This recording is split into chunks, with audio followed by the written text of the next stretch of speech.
কেন আমার বাংলা পড়তে অসহ্য লাগে, আজকে তার প্রমাণ দেব। আজকে একটা কবিতা আবৃত্তি করব। কবিতার লেখক হচ্ছে সুকুমার রায়।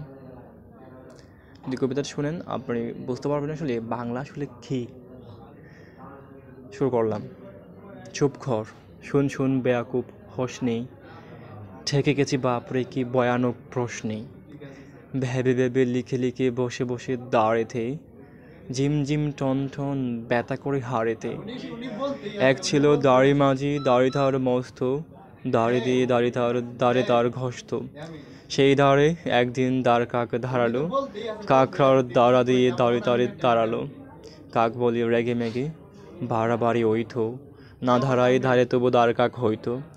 ভারী তোর দাদাগিরি শুন বলি তবেরেই, দাঁড়বি না তুই বেটা দাড়ি হোস কবেরেই। পাকা হলে পাখি হয় ব্যাকরণ বিশেষে, কাকড়ার দ্বারা আছে দাড়ি নয় কিসে সে। দাঁড়ে বসে দারোয়ান তারে যদি দাড়ি কই, ধারা ধারে বসা যত পাখি সব পাখি দাড়ি হয়। দূর দূর ছাই ছাই, দাড়ি নিয়ে পাড়ি দে, দাড়ি বলে পাশ পাশ ওইখানে দাড়ি দে।